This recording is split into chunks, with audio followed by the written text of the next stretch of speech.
नमस्कार दोस्तों, मैं फतेह प्रकाश पाटीदार आपके बीच आपके अपने YouTube channel PC Patel classes के तन आपका हार्दिक स्वागत एवं अभिनंदन है। आज हम कल जो 24 फरवरी को एग्जाम हुआ है 10वीं का मैथ का एग्जाम, उसके ऊपर डिस्कस करेंगे। कुछ बच्चों के मैसेज आ रहे हैं कि सर एग्जाम बहुत अच्छा हुआ। मैंने कहा देखिए पेपर सेंड कीजिए, देखो पेपर देखते हैं किस किस टाइप का क्वेश्चन है, किस टाइप के क्वेश्चन आए। मैंने जब पेपर देखा तब पेपर का लेवल लगभग वही था जो हर साल आता है। लेकिन अ, पेपर इजी होने का कारण ये भी हो सकता है कि बच्चों ने पढ़ाई बहुत अच्छे तरीके से की है, क्योंकि साल में जब भी उनको बुलाया है तब वो उपस्थित हुए हैं, पढ़ने के लिए तैयार हुए हैं। इसीलिए पेपर बहुत अच्छा गया है। तो इस प्रकार से ये पेपर हुआ है। आगे अपन फर्स्ट क्वेश्चन देखते हैं। इसके अंदर पहला क्वेश्चन जो बहुविकल्पात्मक क्वेश्चन जो था, उसमें पहला क्वेश्चन ये था कि संख्याओं 16 तथा 20 का एचसीएफ ज्ञात कीजिए। 16 और 20 का एचसीएफ निकालना था। उसके अंदर अपन देखते हैं तो इन दोनों का एचसीएफ जो है वो 4, ऑप्शन बी वाला सही था। उसके बाद दूसरा क्वेश्चन जो था, निम्न में से कौन सी परिमेय संख्या है। तो आप देखेंगे यहाँ पर कि 0.5 जो थे वो शांत दशमलव है, 0.5 उसके ऊपर बार लगा हुआ है वो अशांत आवर्ती दशमलव है, और डी वाला ऑप्शन वो 5 है जो पूर्णांक है। लेकिन जो स ऑप्शन जो दे रखा है, सी ऑप्शन जो दे रखा है 0.5326 और उसमें डैश डैश डैश मतलब अनंत है। अनावर्ती दशमलव, अनावर्ती अशांत दशमलव संख्याएं हैं और जो कि अपरिमेय संख्याएं होती हैं। उसके बाद तीसरा क्वेश्चन जो था उसमें यह है कि दिए गए ग्राफ y बराबर px के लिए बहुपद px के शून्यंकों की संख्या ज्ञात कीजिए। और ये क्वेश्चन इसके अंदर मैंने आपको बताया था कि x अक्ष के ऊपर जितनी भी बार आपका ग्राफ की लाइन टच हो रही है उतनी आपके शून्यंक हो जाएंगे। तो ये जो लाइन है वो आपकी 2 बार टच हो रही है, ये वाली x अक्ष के ऊपर, तो उसके शून्यंक 2 हो जाएंगे। ऑप्शन नंबर सी इसका करेक्ट आंसर है। उसके बाद आपका चौथा क्वेश्चन से, निम्नलिखित रैखिक समीकरण युग्म के लिए y का मान क्या होगा। तो इसके अंदर जो x का मान दे रखा है 4 है, और अगले समीकरण के अंदर आपका x माइनस 3y बराबर 19 दे रखा है। तो x की जगह पे अपने को 4 रखना है और फिर सोल्व करना है, तो y का मान जो है वो -5 आएगा, और अ ऑप्शन जो है ए ऑप्शन अपना करेक्ट होगा। उसके बाद पांचवा सवाल है, समानांतर श्रेणी ए ए दूस a plus d a plus 2d, इस प्रकार से आगे n पदों का योग क्या होगा। इसमें से सीधा सा ये पूछा गया है कि n पदों का योग का फॉर्मूला आपको लिखना है, बताना है आपको। तो लास्ट डी ऑप्शन जो है उसके अंदर एस एन बराबर n बटा 2 2a plus n minus 1 D, ये वाला ऑप्शन आपका करेक्ट होगा, डी ऑप्शन। छठा सवाल है, यदि किसी समांतर श्रेणी का प्रथम पद 11 और 10वां पद 20 है तो उसके 10 पदों का योगफल ज्ञात कीजिए। यह सीधा सा सवाल है। इसके अंदर जो फॉर्मूला अप्लाई होता है वो ये n पदों के योग वाला दूसरा वाला फॉर्मूला अप्लाई होता है इसमें, कि प्रथम और अंतिम पद अगर दे रखे होते हैं तो उसका जो फॉर्मूला है वो आपका ये है कि एस एन बराबर n बटा 2 कोष्टक ए प्लस एल। ठीक है, इस प्रकार का फॉर्मूला ये है। मतलब फर्स्ट और अंतिम पद को जोड़कर n बटा 2 करना है। तो यहाँ पर इनके आंसर जो आ रहे हैं वो 155 आ रहे हैं, जो ऑप्शन बी के अंदर सही है। उसके बाद सातवां क्वेश्चन है, दी गई आकृति में पी क्यू और आर एस आपकी समानांतर भुजाएं हैं, जिसमें दो त्रिभुज पी ओ क्यू समरूप है आपके एस ओ आर के, और आर आपका आर कोण दे रखा है 58, तो 58 दे रखा है, और पी ओ आर 118 दे रखा है, तो फी का मान ज्ञात कीजिए। यहाँ पर अपने ऐसा करते हैं, ऐसा क्या है कि ये एक लाइन के ऊपर बनने वाले जो दोनों कोणों का योग होता है, सरल रेखा के ऊपर 180 होता है, तो 118 का दे रखा है, तो दूसरा जो कोण होगा आर ओ एस जो होगा वो 62 का हो जाएगा। और एक त्रिभुज के अंदर तीनों कोणों का योग होता है 180, तो 2 कोण दे रखे, एक 58 दे रखा है, एक आपका 62 दे रखा है, तो तीसरा कोण जो होगा वो 60 का हो जाएगा। उसके बाद आपके एस और फी जो कोण है वो क्या है, आपके एकांतर कोण है। क्यों है? क्योंकि अपन ने पी क्यू और आर एस को समानांतर माना है, ठीक है। तो जो एस कोण होगा वही आपका फी कोण होगा, तो फी कोण आपका क्या हो जाएगा, फी कोण पूछा गया है तो फी कोण आपका 60 डिग्री का हो जाएगा। सी ऑप्शन जो है वो आपका सही हो जाएगा। उसके बाद अगला क्वेश्चन है, वृत्त के बाएं बिंदु से वृत्त पर अधिकतम कितनी स्पर्श रेखाएं खींची जा सकती हैं। बहुत इजी, मतलब वन लाइनर क्वेश्चन था कि उसमें अधिकतम दो स्पर्श रेखाएं अपन खींच सकते हैं, कोई बाहर कोई बिंदु है तो। उसके बाद 9वां क्वेश्चन है, इसके अंदर दी गई आकृति में टी पी और टी क्यू केंद्र ओ वाले किसी वृत्त पर दो स्पर्श रेखाएं हैं। पी ओ क्यू आपका 125 डिग्री है, तो फी टी क्यू कितना होगा। तो अपन यहाँ पे जानते हैं कि यदि इस प्रकार का कभी भी सवाल आता है तो स्पर्श रेखा और त्रिज्या के बीच में जो कोण होता है वो 90 डिग्री का कोण होता है, और दोनों अगर पी और क्यू कोण 90 डिग्री का है और ओ कोण अगर 125 का है, तो सामने वाला जो है वो आपका 180 माइनस 125 करेंगे तो 65 डिग्री 55 डिग्री का हो जाएगा। तो ऑप्शन नंबर ए के अंदर आपका 55 डिग्री है, वो आपका सही हो जाएगा। उसके बाद 10वां क्वेश्चन है, इसके अंदर दे रखा है आपके कि दो बिंदु दे रखे हैं और उनको जोड़ने वाले रेखाखंड के मध्य बिंदु के निर्देशांक आपको निकालने थे। तो आपको कौन सा फॉर्मूला लगाना है कि वो मध्य बिंदु के निर्देशांक निकालने वाला फॉर्मूला लगाना है, और ये जो फॉर्मूला है वो है आपका पी एक्स वाई बराबर आपका x1 प्लस x2 बटा 2 और डैश y के लिए आपका y1 प्लस y2 बटा 2, और उसके अगर अपन सोल्व करते हैं तो x का मान अपना 1 आता है और y का मान माइनस का 2 आता है। ऑप्शन नंबर बी आपका सही होगा। उसके बाद आपका 11वां क्वेश्चन, जिसके अंदर ऐसे बहुत सारे सवाल करवाए मैंने। साइन ए का मान यदि 4/5 है तो आप कोस ए का मान बताइए। तो साइन ए जो है वो क्या है, आपका लंब बटा कर्ण है। कर्ण है तो उसके बाद अपन आधार निकाल लेंगे इस मान से। तो यहाँ पे लंब और कर्ण दे रखे हैं, लंब 4 है और कर्ण 5 है, तो आधार निकालेंगे तो आधार आया आपका 3। तो कोस का जो मान है वो 3/5 हो जाएगा, क्योंकि कोस है आधार बटा कर्ण, तो आधार अपना 3 है, कर्ण अपना 5 है, तो 3/5 ऑप्शन डी सही है। इसी प्रकार से 12वां क्वेश्चन है, भूमि पर ऊर्ध्वाधर खड़ी एक छड़ 1 मीटर लंबी है। यदि सूर्य का उन्नयन कोण 30 डिग्री हो तो उसकी छाया की लंबाई क्या होगी। तो इसके अंदर एक समकोण त्रिभुज बनता है जिसमें उसकी ऊंचाई जो है वो 1 मीटर है, और उसके ऊपर थीटा जो है उन्नयन कोण जो है वो 30 डिग्री का कोण है, और टेन 30 का जो मान है वो 1/√3 है, बराबर अपन 1 उसकी छाया की लंबाई करेंगे। तो यहाँ पर अपना छाया की लंबाई जो आएगी वो √3 आएगी। ऑप्शन नंबर ए जो है वो अपना सही हो जाएगा। इसी प्रकार से 13वां क्वेश्चन है, 7 सेंटीमीटर त्रिज्या वाले वृत्त पर यदि एक लघु त्रिज्यखंड का क्षेत्रफल 54 सेंटीमीटर स्क्वायर है तो दीर्घ त्रिज्यखंड का क्षेत्रफल क्या होगा।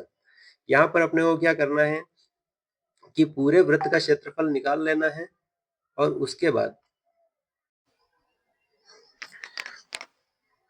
इसमें पूरे अगर वृत्त का क्षेत्रफल निकालेंगे और फिर इसमें से 54 को माइनस करेंगे तो अपने दीर्घ त्रिज्यखंड का क्षेत्रफल आ जाएगा। तो यहाँ पे पाई आर स्क्वायर माइनस 54 करेंगे, और पाई का मान 22/7 इंटू आर स्क्वायर मतलब 7 इंटू 7 माइनस 54 करेंगे।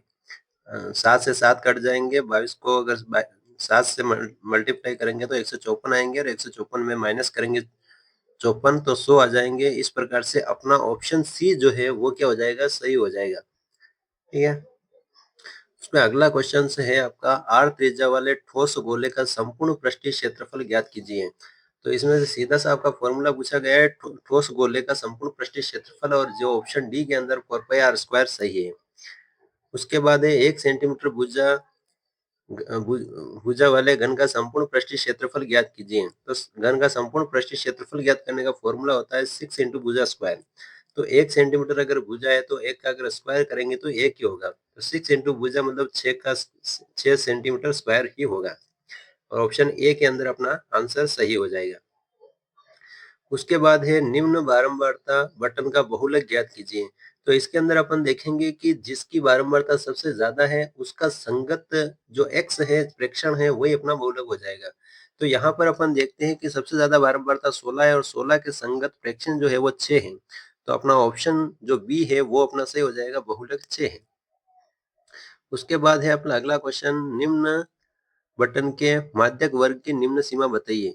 तो यहाँ पर अपन क्या करते हैं कि माध्यक वर्ग की निम्न सीमा बताने के लिए अपन यहाँ पर सी एफ की टोटल जो है, मतलब जो बारंबारता की टोटल है वो आपकी 25 होगी, और 25 मतलब एन का मान है और एन बटा 2 करेंगे तो 12.5 आएगा।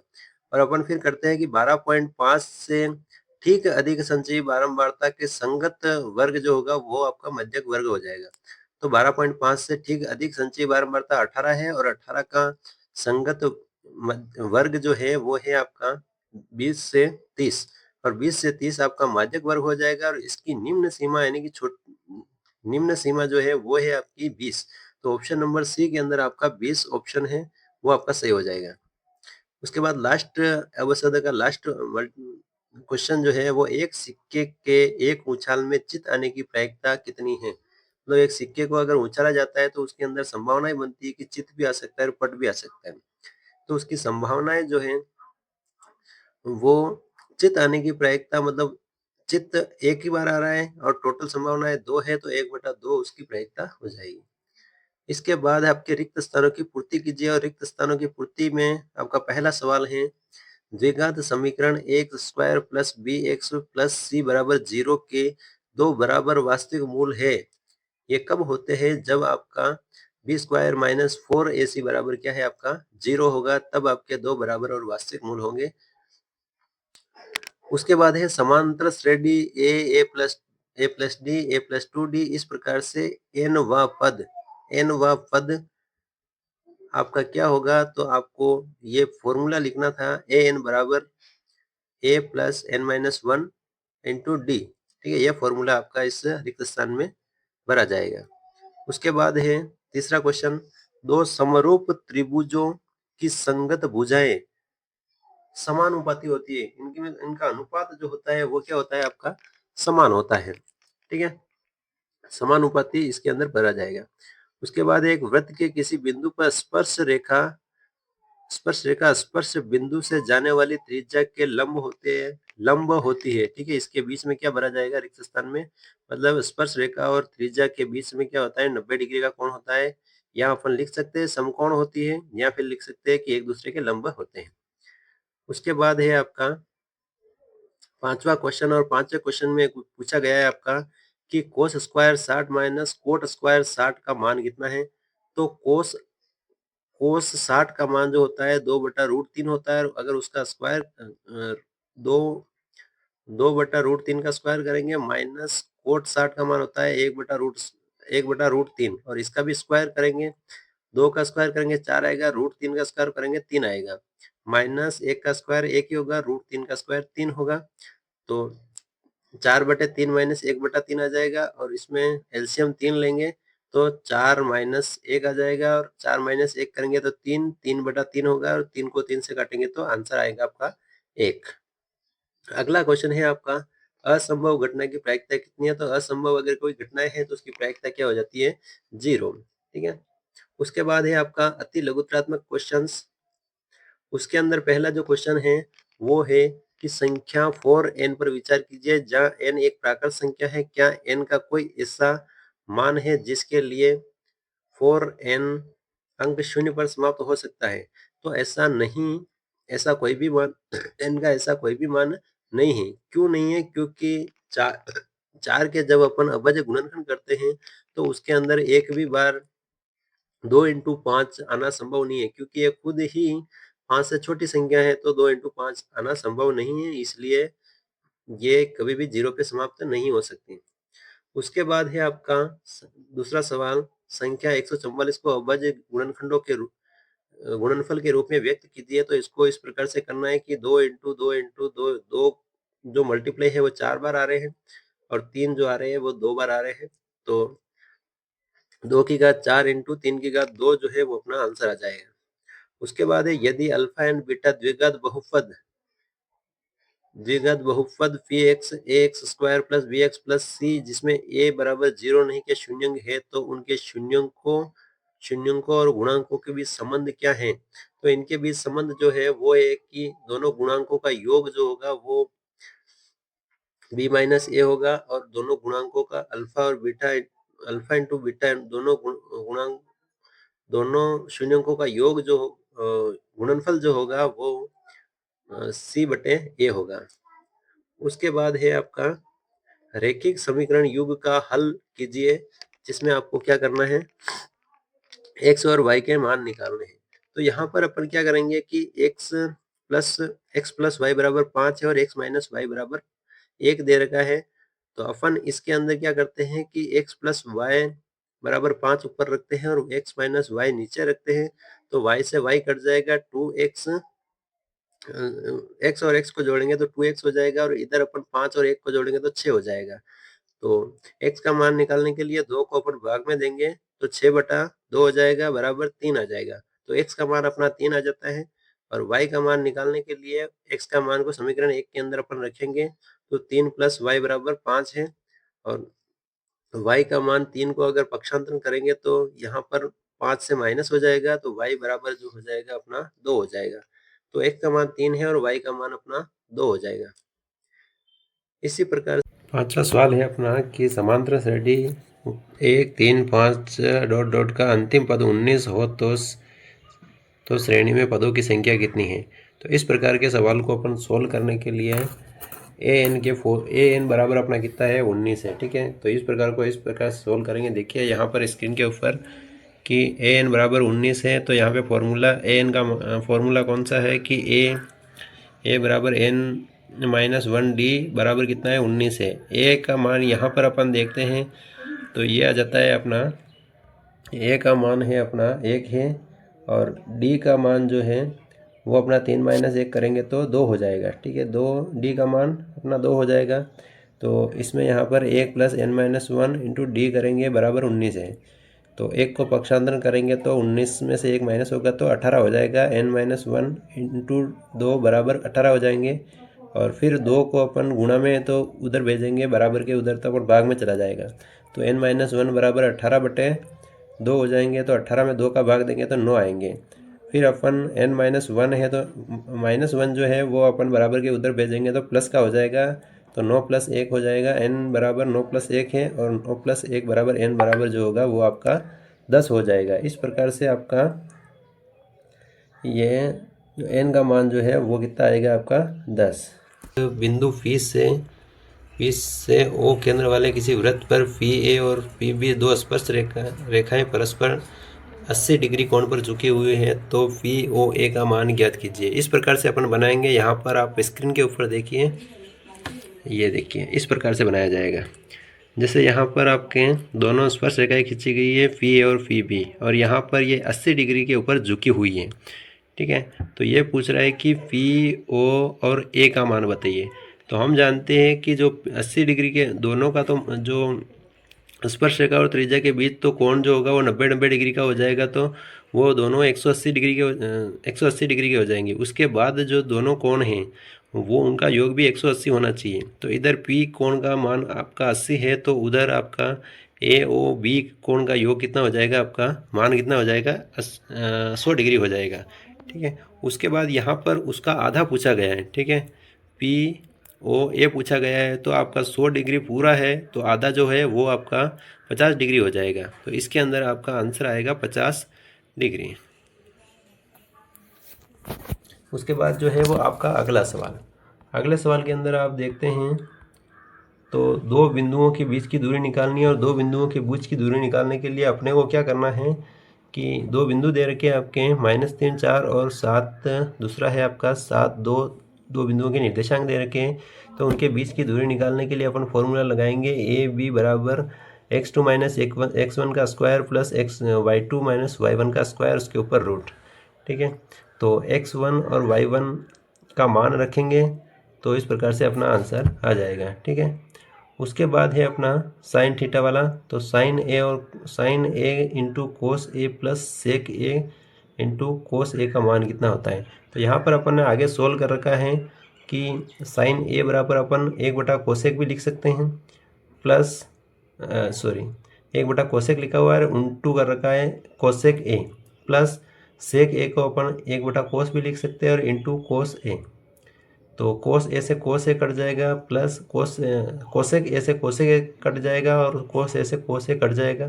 तो यहाँ इधर भी आपका 1 बचेगा, प्लस इधर भी आपका 1 बचेगा और 1 + 1 आपका क्या हो जाएगा 2। उसके बाद है एक वृत्त के चतुर्थांश का क्षेत्रफल ज्ञात कीजिए जिसकी त्रिज्या क्या है आपकी 7 सेंटीमीटर है। और ऐसा क्वेश्चन हो क्वेश्चन अपना किताब से छपा है हो, ठीक है। इस प्रकार का क्वेश्चन दे भी रखा है आपका डेस्क वर्क के अंदर, तो ये मैंने सोल्व भी करवाया है। तो चतुर्थांश का मतलब यहाँ पे आपका थीटा कोण जो होगा वो 90 डिग्री का हो जाएगा और इसमें त्रिज्या 7 सेंटीमीटर है, ठीक है। तो यहाँ पर जो फॉर्मूला लगाना है θ/360 × πr², और थीटा की जगह 90 लिखेंगे, 90/360 इंटू पाई का मान 22/7 इंटू r² मतलब 7 × 7। तो अपन 90 को 360 से काटेंगे तो ये आ जाएगा 1/4, और फिर अपन 7 को 7 से काट देंगे, ऊपर जो है दोनों को 7 और 22 को मल्टीप्लाई करेंगे 154 होगा और नीचे बचेगा आपका 4। तो इनको 154 से 4 को भाग देंगे तो ये आ जाएगा आपका 38.5 सेंटीमीटर स्क्वायर। उसके बाद 10वां सवाल जो है वो ये कहता है कि त्रिज्या 21 सेंटीमीटर वाले वृत्त का एक चाप केंद्र पर 60 डिग्री का कोण अंतरित करता है, तो चाप की लंबाई बताइए। चाप की लंबाई का फॉर्मूला अपना है θ/360 × 2πr। तो यहाँ पर अपने को थीटा जो है वो आपका 60 डिग्री बटा 360 लगाना है इंटू 2πr, इनके मान रखकर सोल्व करने हैं, आंसर इजी वे में आ जाएंगे सोल्व करेंगे तो।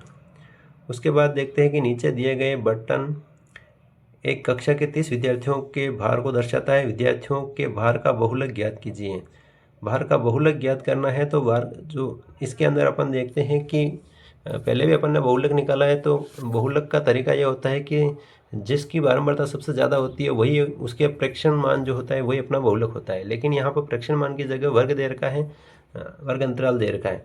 तो उसका जो फॉर्मूला होता है अपना बहुलक ज्ञात करने का, तो L + F1 - F0 बटावा F2 F1 - F0 minus F2 into H, और इससे अपन उसके मान निकालेंगे और मान को उसके अंदर रखेंगे। जो बहुलक सबसे ज़्यादा बारंबारता 9 की है और बहुलक वर्ग आपका 60 और 70 हो जाएगा। इससे आपका L का मान 60 हो जाएगा, F1 का मान 9 हो जाएगा, F0 का मान 8 है और F2 का मान 5 है और H का जो मान है वो आपका 10 हो जाएगा और इनको अपन सोल्व करेंगे तो आंसर आ जाएंगे।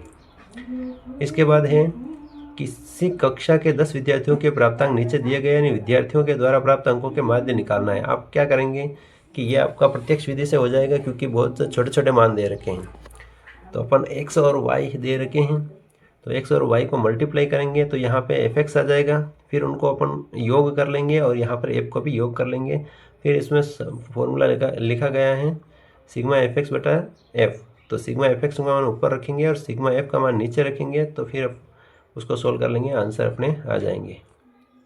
इस प्रकार से अपन छोटे छोटे जो 1 नंबर के क्वेश्चन हैं वो कंप्लीट करते हैं, और 2 नंबर 3 नंबर और 4 नंबर के क्वेश्चन जो है वो अपन अगले सेक्शन के अंदर कंप्लीट करेंगे। तब तक के लिए धन्यवाद। वीडियो अच्छा लगा है तो लाइक करें, शेयर करें। और मैं कहना चाहता हूँ कि ये जितने भी क्वेश्चंस हैं मैंने बहुत बार अच्छी तरीके से पढ़ाया है, इसीलिए स्टूडेंट्स जो हैं उनके जो मैसेज आए हैं वो बोल रहे हैं कि एग्ज़ाम बहुत अच्छा गया है। उसका कारण यही है कि उन्होंने बहुत बार पढ़ लिया है, और बहुत बार जब किसी भी चीज़ को पढ़ लेते हैं अपन तो रिज़ल्ट जो है वो अच्छा जाता है। धन्यवाद। आप भी इसी प्रकार से पढ़ाई करते रहे। धन्यवाद। जय हिंद, जय भारत।